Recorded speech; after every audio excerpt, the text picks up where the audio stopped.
That will be a war that plays out throughout the next few years, but nobody knows who's going to win this time. $75,000 is what they make per minute. F this guy. I don't want him to buy from us. Because everyone's like, this sucks, but everybody's talking about it.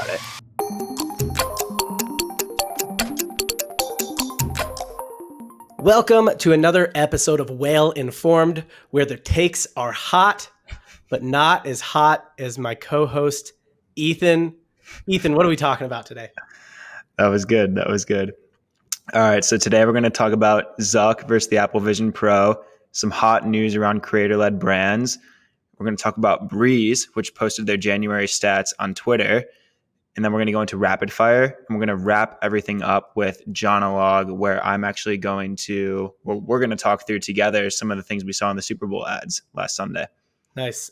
Before you get into that, we got to talk about the Whalies. The Whalies is an event put on by Triple Whale. It is the premier direct-to-consumer e-commerce event in the industry. Lots of great speakers, lots of great people to meet there, and an award show. We're giving away awards like Brand of the Year, Ad of the Year, that kind of stuff.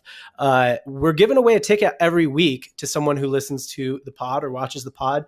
All you got to do is comment wherever you are watching. So if you're on audio, head over to YouTube or to Twitter and just comment below and say, hey, I want to go to the Whalies.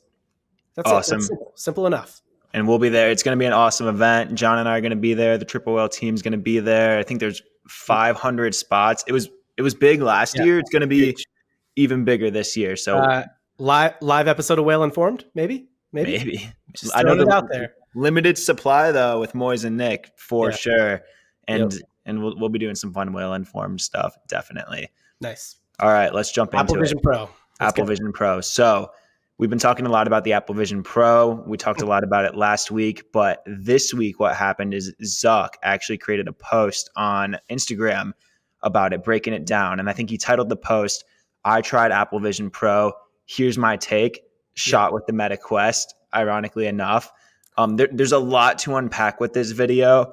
I'm going to tee it up with the fact that he introed the video with, I thought that Meta was going to be a better value than the Vision Pro, but he thinks it's an entirely better product. Right. That's one of the first things he hit it off with. But John, I want to get some of your initial thoughts and we can get a little bit deeper. Basically, Quest is like $500 and the Apple Vision Pro currently is $3,500. It's 7 times more expensive. And so to frame it up and say, I thought they'd be different products for different people. And I thought that the Quest would be a better value product for most people. But I actually think it's an outright better product, right? Get rid of price, forget about price. This product is outright better than this product. I think that's a great way to frame what we already know has to be a biased take. So some expert phrasing there by either Zuck or whoever wrote that for him. Totally. So that's a great point because he put out this video and it feels very authentic, very casual, but we know there had to be a ton of work that went into what he actually said. One thing that's interesting about what he says is he compares a lot of the features. So he talks about comfort and weight, the fact that the Quest has no wires, a wider field of view, no motion blur, actually has a bigger range of view. The interesting thing, though, was even though it was shot on Meta Quest, he wasn't really showing much of these comparisons side by side. He says he tested the Apple Vision Pro. I don't know if he actually did or not, but you can bet he is not going to have any memes rolling around the internet of Mark Zuckerberg in an Apple Vision Pro. So he can't be seen in it. That's for sure. Yes, that is very true. And one of the last points I want to make is that he actually compares the Meta Quest versus the Apple Vision Pro to the closed model versus the open model. And he talks about how in the mobile computing world, the closed model, Apple's iPhone, won. But in the PC world, the open model actually won. And he talks about how this is kind of the next generation of open versus closed models and how he believes that Meta will win this battle. I think it's very interesting, the strong positioning and the way he's coming out and saying that. Because I think that will be a war that plays out throughout the next few years, but nobody knows who's actually going to win this time. I've heard, to counterbalance what Zuck said, because obviously he's going to be biased. I have heard some people say that the Quest gives them headaches, makes them feel disoriented, makes them feel weird because it is like a fully virtual immersive environment, whereas the Apple Vision Pro is a lot like easier. A lot of people are talking about how heavy it is and stuff like that. I've also heard some people who've tried it and said like it's not that heavy. It's not bad at all. Like I could Interesting. totally wear it. All in, look, at the end of the day, I think Zuck is one of those guys who people say this all the time, never bet against Zuck. Elon Musk is another one of those guys, right? Like it's just never bet against blank. And it used to be Steve Jobs and it used to be Apple. But I guess the question here is like, is Apple that never bet against company without Steve Jobs, like in this sort of new frontier? Because I think we still haven't even defined where this new frontier will be. Are we going to be everybody wearing these around, or are these going to be a workplace application, or what is it going to be? And is Apple really that never bet against brand that it was with Steve Jobs?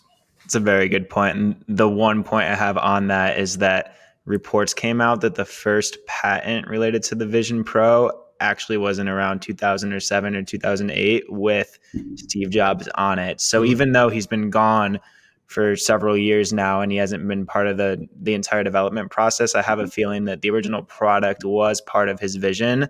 And one thing that Zuck points out too is the Vision Pro, you can only use your fingers in, where the Quest has controllers.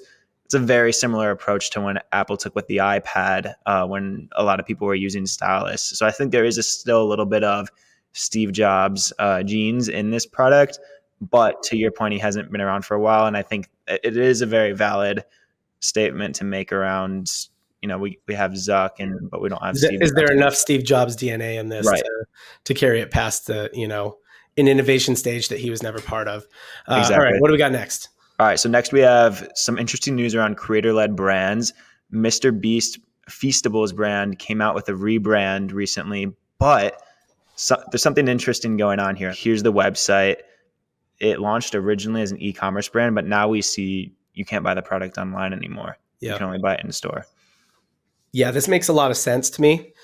Chocolate's got to be one of the worst things to ship because anytime it's hot, it's going to melt. It's going to break easy. It's already meant to break up. So it's going to be broken when it gets to you. Chocolate in general is just maybe one of the worst e-commerce products you could sell from a customer service standpoint. Yeah, I mean, here's Nick Sharma talking about the logistics to ship chocolate bars. I think there was another comment I saw earlier from Greg, who runs Omnichannel at Milk Bar, making a similar comment, especially when you have a consumer packaged good and you have the audience to scale this aggressively. It makes sense to move beyond e-commerce into retail and omnichannel. So yeah, I mean, I think it makes total sense. Go retail only with it. Totally. And speaking of that, there's actually another creator-led brand that launched this week. So do you know more about this one, John? Yeah, Ryan Trahan, popular YouTuber, has gained popularity in the last couple of years. He's done some collaborations with Mr. Beast. So what he got famous doing was called the Penny series, where he had to deliver a penny to Mr. Beast, get from California to North Carolina. And he only started with one penny. So he had to like make money and do different things. It was a cool series. He launched a candy brand as well. Mr. Beast was in his launch video for it. Not chocolate though. It's a fruit, I think like fruit strip candy brand. The idea being it's lower sugar. I think my thought on this, honestly, is I think it'll do well initially, right? He's got the audience. His video for the launch was both smart and weird because it was titled My Last Video. So I think a lot of people thought it was one of those I quit YouTube videos, right. But then it was just this very weird sort of commercial, like, 3 to 5 minute story where he presents the candy at the end, right? So it was a great hook. My main take here is that I don't know if there are these creator like brands. You got Chamberlain Coffee, Feastables, now Ryan Traham with Prime, Prime by Logan Paul or Jake Paul, which Paul? Logan Paul and KSI, I think. And KSI and now Joyride with Ryan Trahan. I don't know if they really understand how hard e-commerce and direct to consumer is. They don't. I mean, we've got data on this at Triple Whale, and these brands are not as big and not doing as well as many people think. And that's not to say they're not doing well, but they're not nearly as big as a lot of people would think. And I think that's an interesting point, because when you hear the name direct to consumer, they probably hear that route and they're like, yeah, that sounds way easier than going through retail. But Yeah. the fact of the matter is, direct to consumer got popular as an alternative route, not for someone that already has a huge, massive audience. It's a way to build your brand and sell it direct to consumer. But when you have a huge, massive audience, like someone like Mr. Beast or Logan Paul, it actually is a lot more challenging. It's almost a bottleneck at some points for them. So yeah, definitely interesting to see the duality of approaches among some of these creators.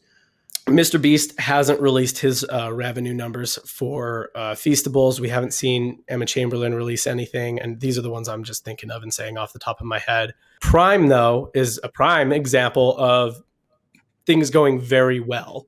And it seems like their main, it's kind of like, yeah, website sales are a bonus. The main goal is retail. Yeah, from the start, they've been super retail heavy, and I think that's been a huge reason they've been able to grow as fast as they have. And I think they're ones that have released a lot of numbers, and I think I've seen something like 200 million plus for last year, which is insane numbers. Let me put it this way. Mr. Beast with 200 million followers, Ryan Trahan with 15 million YouTube subscribers. There are IG moms with 1 million Instagram followers who have a e-commerce brand that absolutely eats their lunch in direct-to-consumer e-commerce sales. Now, that brand's not distributed through retail, not right, but like there's just I don't know that it's actually the move for these big YouTubers to go direct-to-consumer. Totally. All right. So speaking of other e-commerce brands, a hot brand that we've seen a lot of lately is Brēz. Yeah. And in January, a few people from Brēz's team actually posted their numbers. So we can see here they did around 640,000 in sales in January, and we see some of their other KPIs. This is really cool because not a lot of brands will be this transparent around their numbers. And so we were talking about it with our team, and what we wanted to do based off of this is actually do a little project where we benchmark Brēz versus other food and beverage companies of a similar size. Yeah, this will be fun because I don't know the benchmarks. I know Brēz does incredibly well. So yeah, hit me with it. So I pulled 2 different benchmarks to compare them to. The first one is $5 to $15 million brands in the food and beverage space, and the second one is just all brands across the food and beverage space, triple whale brands. Nice. And so for the first one, so we see Brēz did 640 in January. What do you think brands ranging from 5 to 15 million did in January? 600. So Brēz did 640,000. The run rate on $500,000 is $6 million a year. So some quick math says 640,000 is a run rate of around 7 million-ish a year. Yep. So brands between 5 and 15 million. I think January is actually a pretty decent month for food and beverage, not as a whole category, but specifically e-commerce brands that do a lot of e-commerce sales, because I think a lot of the ones that sell online heavily it's not your Nabiscos or your, it's not Oreos that are selling online. It's the better for you type products. Right. And I think January is a great month for them. So average of 5 to 15 million. I'm going to say it's a little bit higher than Brēz. Now Brēz is only in their second year, so this is incredible. But I'm going to say on average, $5 to $15 million brands in the month of January did give me $800,000. I'll take the over. So you're a little high. I'll take the over on 799,000. All right. So you're a little bit high. It is, but you're right though. It is a little bit higher than Brēz. So it's a little over 700,000. So that means Brēz was around 9% lower. But again, like you said, that's brands in the 5 to 15 million cohort, which is, I knew they were at 7, right in the middle of that. But I also know reference, Brēz only did 1.3 million in revenue last year. Crazy. So you're comparing them to brands that are 5 to 15 times bigger than them. Exactly. And so I'm going to run through some other stats. When we compare to all food and beverage brands, they averaged out around $237,000 of orders in January. So that puts Brēz at almost 200,000 or 200% more than them. Mm-hmm. When we look at some other numbers though, new versus returning customers, So one Brēz thing has that, got to be in the top probably 10% of food and beverage brands. yes, most likely, yes. When we look at, though, Breeze's repeat orders, that accounted for 39% of their total orders. When we look at brands from 5 to 15 million, they had around 50% repeat orders, Yeah. and all brands had around 60%. So I think that shows the aggressive like scaling of new customers that Breeze is going through right now, where they have like a decent amount less repeat orders than these other brands, but still a healthy amount. Yeah, most 5 to 15 millions are more established. They've been around for longer. Brēz hasn't even been around for 1 year. Their main competitive advantage is that they can run Facebook ads in the cannabis industry, and not everybody can because they have high level clearance, because they're run by two guys, like their two co-founders are two of the biggest Facebook advertisers in e-commerce and in cannabis. So major competitive advantage there for Brēz, and why they're able to grow so quickly and get customers so profitably. That is a great point. And related to that, their ad spend was a little bit less than brands in their cohort, but their customer acquisition cost blended was around 10% less, so more efficient, $35 versus $38. Yeah. 33% more efficient than all food and beverage brands. And then their AOV, this is something that really stood out to me. Their AOV is $90 across all their purchases in January. So the average order value is what AOV Correct. is. So the average value, the average somebody spends when they make a purchase is Exactly. $90. The average amount of advertising dollars it costs to get that person, a new person, to make a purchase is $35. So think about that ratio. You spend $35 to get 90. That's almost 3 to 1, right? So if you could put $1 in and get $3 out, you would. Now you got to pay for the shipping, which is expensive in beverage, and you got to pay for, the product itself. But $90, so $35 is close. It's pretty close to the average food and beverage brands, like a large food and beverage brands. But $90. But $90 is much higher, I'm guessing. Correct. And the average for $5 to $15 million brands was $77. Yeah. And across all brands, it's $67. So that's really powerful on their part. Brēz spends less to get customers, and customers purchase more. Exactly. They spend more. Exactly. So that's what's going on here. Is their main advantage is acquisition of customers. 1,000%. And the last crazy thing to point out is that they had 53% month over month grow from December to January. And they talked about how a lot of that was leaning into the dry January, still spending aggressively, all of that. So I wanted to see, because like you mentioned at the top, John, for these health conscious beverage and food brands, January is a strong time. But when we look overall for $5 to $15 million brands, I think that's still a pretty big minority, because what we saw was actually a 30% drop in revenue average across all the brands just in their cohort, and around a 20% overall. So I think that shows that they're really an outlier in terms of their strategies, how they're marketing, and how that's equating to growth. They're also a younger brand, so they're going through a lot of growth, but definitely an outlier in that sense. They're going to skyrocket past a lot of those $5 to $15 million brands that you're comparing them against. And like I said to start, you're comparing them against brands that are 5 to 15 times bigger than them.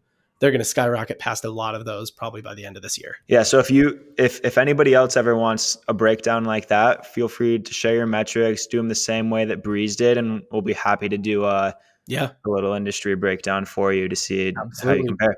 All right. So next section, I think we want to move into some rapid fire.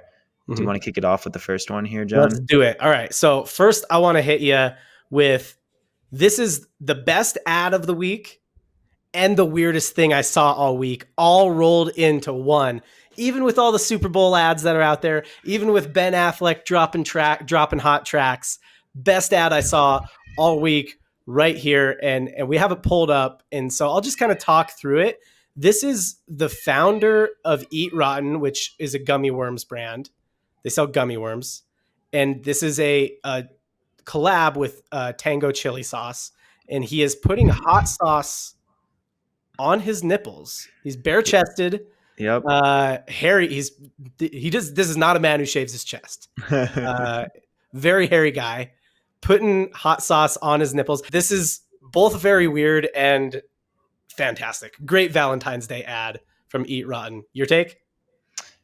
it's hilarious. It caught me off guard. I was just so shocked at first that it's one of those ads that's so outside of the box and so crazy that it catches your attention, and then you have to watch it like 5 to 10 times to figure it out. You're like, okay, there's Eat Rotten, there's a gummy worm, there's the hot sauce factor. Okay, there's some sort of collab going on here. They show like the classic infomercial slide at the end. I think it's awesome. Yeah. Stuff like this breaks through, and Yeah. I know I've seen a lot of conversations around this ad. So I This think A plus. the slow-mo rubbing of the chili sauce onto the nipple close up just gets me. All right, what's next? Shopify Plus price increase. So Shopify raised their prices. People were in kind of an uproar. And then I think people had the realization of, wait, like, should we actually be mad right now? There's actually something they released too, that if we sign a 3-year contract, nothing's going to change for 3 years. And then Right. people started coming out and defending them. So what do you think about all this? I think that's pretty smart. Most software brands really want to lock into long-term contracts with their customers if they can. Personally, I kind of think if it's me, I don't love the 3-year option. With Shopify, it makes sense. Most brands are probably not going to migrate. So you can just get your same pricing, lock it in for 3 years. One of the people who is like hates software's increasing their pricing more than anybody is Sean from Ridge Wallet. He's the founder of Ridge Wallet. And I think he said like Shopify is the least aggressive monopoly of all time. Klaviyo's tripled the price. Meanwhile, Shopify has kept me at the same price for like 13 years. So if you're worried about this, you're not worried about it. Like you shouldn't be worried about it. What are we going to do? We're going to go sell all of our stuff on Etsy, you know? All right. What do you got next, John? Next up, Google. So Google added a feature to one of their products, Google Slides. So Google Slides is basically like Google's version of PowerPoint. And I'll tell you the feature in a second. Let me back up for a second and say there's a company called Loom. And Loom was one of the first companies to allow you to like screen share a video with your like camera of you over in the corner on your desktop. And they have a $1 billion valuation, Loom does. Google released that feature into Google Slides, just like no pay. You don't have to pay for it. No, nothing. Just casually released it. What are your thoughts here? Yeah. So there's a statement that people always say, and like when you're starting a new business, you want to think to yourself, could this just be a feature of a much larger business one day? And a lot of times founders will say like, no, this won't happen for this reason. But I think what Google did here shows that, yeah, like Loom isn't that unique. All it really is sharing your screen and recording a video where you see yourself in the corner. And so they started to tease it. But again, they haven't announced it too widely yet. So I think there's still time. But I think it just shows that if they made this a standard feature throughout the entire Google suite, it's an example of a $1 billion company that could vanish pretty quickly. It's kind of scary. Yeah. A lot of times softwares or apps attach themselves to Shopify or to an iPhone or whatever. And then that feature just natively gets released by that, platform. Amazon does this all the time. A product's selling really well, they just release it themselves. And then that whole company can just kind of vanish within months. So we'll see that if that happens to Loom. What do you got? Coke launched a new product called Happy Tears. Coca-Cola. Coca-Cola. Not cocaine. Not cocaine. Okay. Cocaine's still the same standard product that we all know and love. Still the same product, but Coca-Cola, the corporation, is trying to move towards TikTok, actually. And they launched a product called Happy Tears. It looks super funky, super crazy, but it's actually just a slightly saltier, sugar-free take on Coke's classic recipe, but exclusive to TikTok. Yeah, it's going to be only in TikTok. Is this crazy? Is this genius? Yeah, so I mean, I read that somewhere that they're going to do 15,000 cans of this, and they're going to sell them in 2 packs for $9.99. So basically, they're going to be able to make about $75,000 total. For reference, Coke is a $43 billion company, right? That's if the 15,000 cans are in 2 packs. For reference, Coke is a $43 billion company. $75,000 is what they make per minute, per 60 seconds. They make this much, and they created a whole product just to release it and make that much money and pay TikTok influencers to promote it. This makes no sense from a money standpoint. So either this is a PR play and they're just trying to get some good press out of this, or, some marketing executive at Coke has a nephew who likes TikTok and doesn't know how to do math because he learned it with Common Core. I actually didn't think about it from that perspective until you said it, but now I'm convinced that this is just a marketing play for them. This is just, hey, we could have thrown this money somewhere else. Let's do this. It's kind of crazy. People are going to talk about it. They're not going to make a ton of money from it, but it could also be a test. If it works well, then they'll scale it. But I agree. I think this is a marketing play. It's super funky looking. I know a lot of people are ripping on it, but it's just an experiment with the younger generation. Yeah, they might release a larger run of it later, but I think I don't think it's a very good marketing play. It's weird. We'll see what happens. Weird. That's just my prediction, though. We'll see what happens.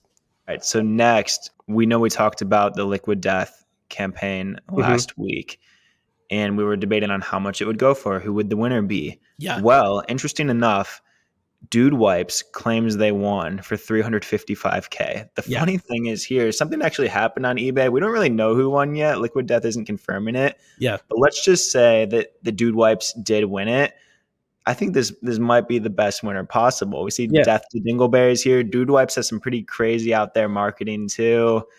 What do you think about this Dude Wipes collab? Could that be big for them? Yeah, just to kind of recap, if anybody didn't listen last week, Liquid Death, instead of buying a Super Bowl ad, they sold ad spaces.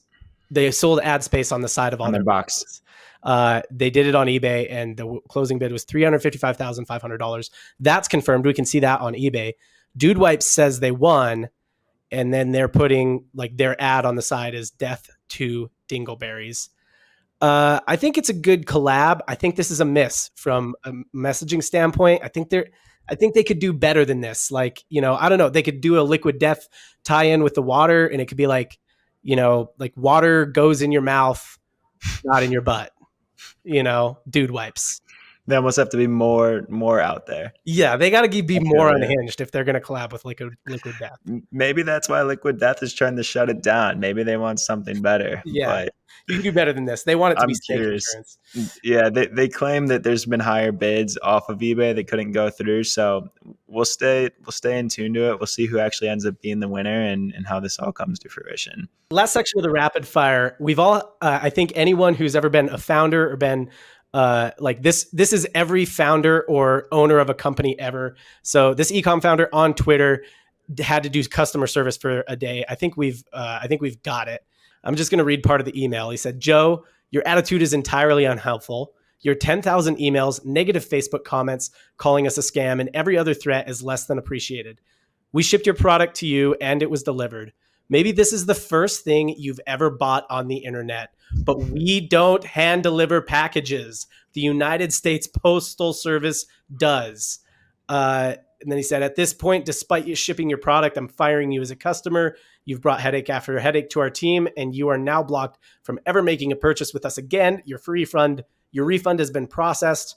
You'll probably still find your item in the mailbox. Once you figure it out, your refund will show in 1 to 2 days." What do you make of this, Ethan? I mean, I've seen this. We see this. I mean, even at Triple Whale early on, our founders were running the customer service. They oftentimes too, even in the office, like our CSMs will ask them for advice on how to respond. And it's hard. It's hard not to get emotional. And sometimes it's right to lean into it a little bit, but I think you went a little far. You full sent this one. This is why customer service people do it, not the founders, because the founders are always that one who's just like, F this guy. I don't care if he ever buys. In fact, I don't want him to buy from us again. Get him out of here. It's the wrong customer. Yeah. All right. What do we got now? Awesome. So now we're going to wrap it up with the Johnologue. And I know we've been talking a lot about the Super Bowl the past few weeks, but now that it's actually happened, we've seen the ads. I thought it would be a great idea to walk through them. So I essentially want to tee up an ad and just get your thoughts on it. And then after that, I might add a few thoughts as well. Okay. But the first one, give him a rating 1 to 10 here. Yes, let's do that. That's a great idea. Let's rate these Super Bowl ads. Perfect. So the first one, and we're not going to list them all to start. We're just going to go one by one. So the first one is DoorDash, all the ads. I'll explain the concept to anybody who didn't see this. DoorDash did basically a giveaway where they gave away something from every single company that advertised in the Super Bowl. It's insane. It's got to be, it's probably millions of dollars worth of stuff. Like one of the things is a $20,000 vacation. awful execution. So bad. Like the execution was so bad. They had like they kind of hyped it up the week before. You saw ads like watch for our Super Bowl ad, DoorDash, all the ads. You didn't even know what it was. And then they did the ad in the Super Bowl and they didn't even explain, like literally they should have just had someone be like, they should have done it Kanye style and just been like, hey, we're giving away something from every advertiser you've seen in the Super Bowl. It's like $1 million worth of stuff. Go to DoorDash.com/all the ads or whatever and get entered. Here's a QR code. Now with the rest of my 30 seconds, I'm just going to tell you some of the stuff you could win. Like that's all they needed to do, but they didn't deliver the message clearly at all. It was just a huge ball drop on the execution, in my opinion. I'm going to give it a rating, but before I do, I want to get your thoughts. I agree. It caught my attention, but I didn't figure it out until a week later. And I bet a lot of people totally missed the point. But I do think for those that did get into it, there was a really interesting point made here. And it's that you don't only have to buy food on DoorDash. DoorDash delivers other stuff now. And I think I've seen more and more of that lately. I know my friend bought something from Dick's Sporting Goods recently and it got delivered on DoorDash. So I think they should have honed in that point more. But yeah, my rating is 5 out of 10. So it's a great concept and I should give it points for the concept.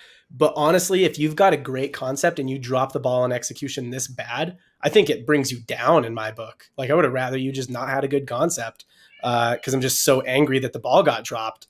So it's a 3 out of 10 for me. This is a big time fail.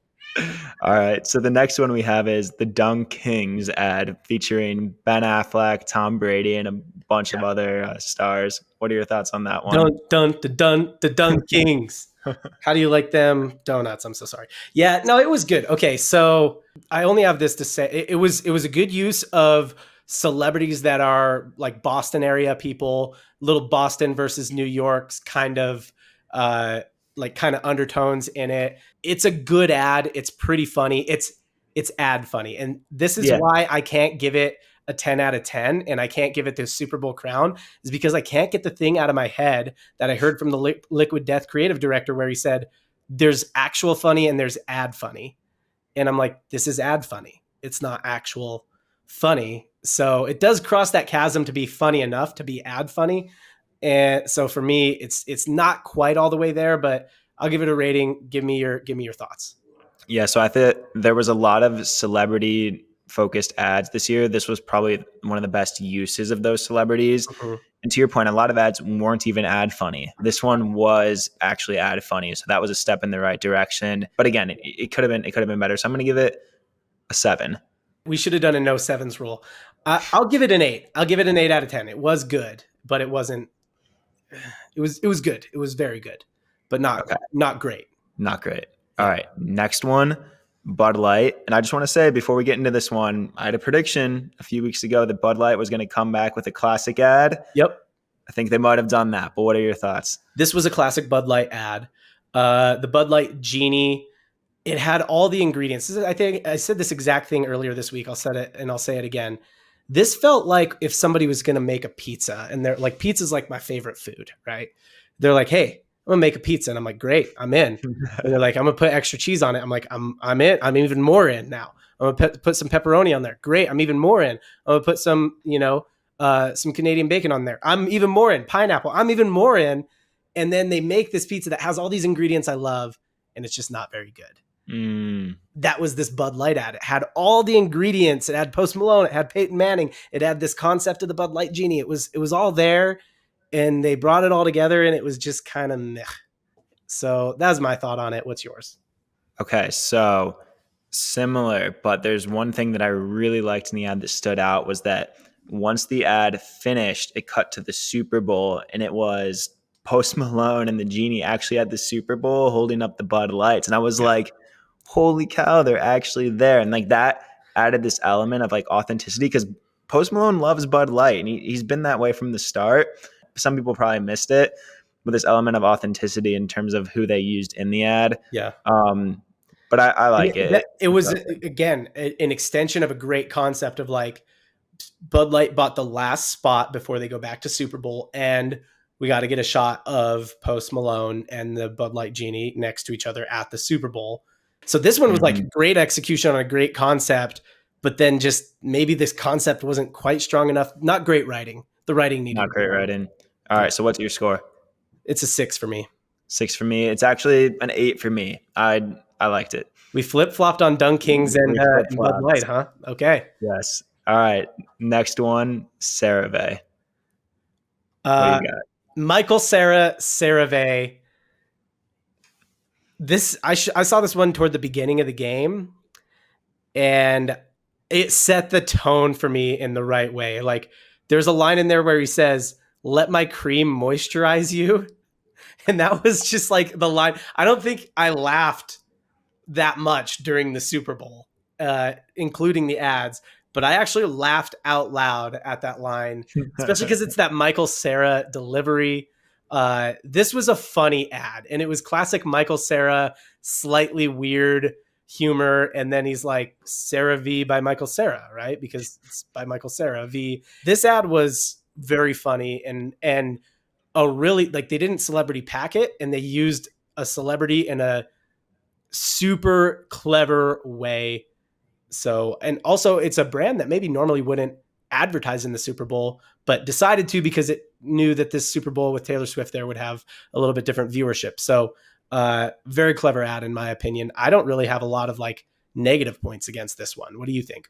I think this one's more than ad funny. This one's just funny. And to your point on at the end, they said developed with Michael Cera. And, of course, me, like, I'm like, wait, like, actually, I got to look into this. I was like, is this like a special thing? Like, has he been like a partner for a long time? And then you go to the website and it says developed with dermatologist, not Michael Cera. He's not a dermatologist. Awesome. He's not a dermatologist. Yeah. This one's a 10 out of 10 for me. This one was the bar of the Super Bowl. It was the ad of the Super Bowl. Agree. 10 out of 10. All right. Next one, Temu.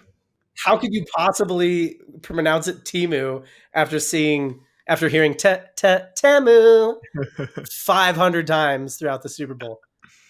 A lot of people are like bashing this at like how hilariously bad it is. It feels like, I think the best tweet I saw was probably from Alexa Kilroy, former triple whaler, who said like, this feels like a bad mobile game ad. And it's like, it does kind of look like a mobile game ad. I don't mind it. I didn't mind it at all. I think it got the concept across, used a jingle, like a more modern jingle. The jingle's kind of a banger, it's kind of a good song. And it got the point across. It's cheap shopping, right? It's the new Wish app. I think it probably did its job. They did a low budget ad. They bought more spots. They told you exactly what Temu is, and they gave you a QR code to go download it.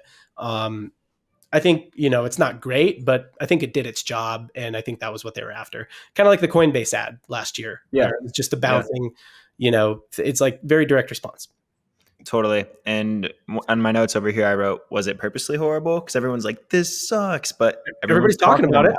Yeah. So I think either it wasn't on purpose and it just happened to hit, or it was on purpose and that made it stand out, and they ran it a lot of times. There was so much conversation about this ad on Twitter and people talking about how to pronounce it. So I think they hit it out of the ballpark.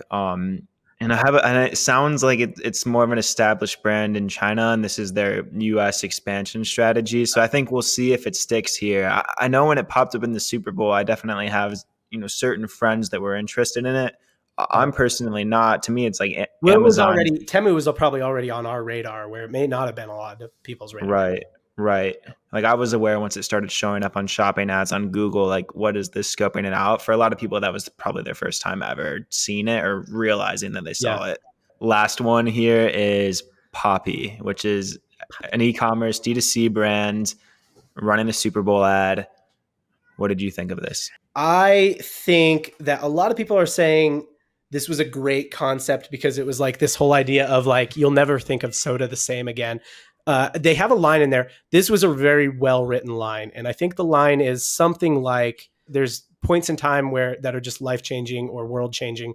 For example, this is the last moment that you will think of soda as unhealthy. Now, is that world-changing? Maybe not. It's a better-for-you product like most D2C brands in food and beverage are. And I don't have any problem with better for you other than that it's not going to change soda. Because at the end of the day, soda packed with sugar and preservatives tastes better. And Poppy and Olipop and these like better for you sodas, they just don't taste as good. They taste okay. Lots of people like them, but like if it doesn't have preservatives, it's probably not good. And that's just what it is, right? So cool ad. I think maybe some other big brands will follow in their footsteps, but not as world changing as they're saying, which is maybe gives me issue with it. My generation, there's a lot of people that have moved away from traditional pop and have like started to dabble in these new sodas, these new healthy sodas. And for them, like Poppy is huge right now, Poppy and Olipop. And I think this is a really interesting ad to kind of spread that reach further on the national level. And I think there's a lot of people in that gray zone of that would consider switching. I think you're on the far one side of it where you love soda the way it is, but I think there's a lot of people that have been like kind of questioning their relationship. I'm not against switching if you can actually make it taste good. The problem is you have to basically dole your taste buds over like a 6-month period and tell yourself that this tastes just as good. I think we need to do a blind taste test. Maybe at the Whalies, where you can win a ticket if you comment, hey, another tie-up. That wasn't even planned. All right. I'll rate this Poppy ad. So regardless of my feelings about the product, I think the ad was solid. It wasn't funny. They weren't trying to be funny. We didn't say no 7s, so I'll give it a 7. Fair enough. If we said no 7s, I'd tip over to 8 on it. I'll give it a 7.5. I'll go right in the middle. And I also just realized I think we forgot to rate Temu, so I'm going to give that one a 6. I give Temu 7 as well. I think it did its job. It wasn't a great ad, but it did its job. Totally. I think that's the pod. And one last thing I want to point out too is since our last episode, we're actually live on Spotify now too, right? Yep. We're on Spotify, Apple Podcasts, everywhere you listen to podcasts. I'm pretty sure we're there. So go rate us, review us. If you're listening on audio, please give us the ratings, the 5 stars. If you're not going to give us 5 stars, then don't do it. I don't know why you're still listening, honestly. But yeah, head over to YouTube, comment on the video, or head over to Twitter. YouTube's probably going to be easier. You're going to be able to find it easier. Head over to the Triple Whale YouTube channel, comment on the video, let us know, hey, I want to go to the Whalies, and we'll give away a ticket every week to someone in the comments. That's it. That's now you are whale informed. That's good. You like it? All right, that's the pod. Episode 3 in the books.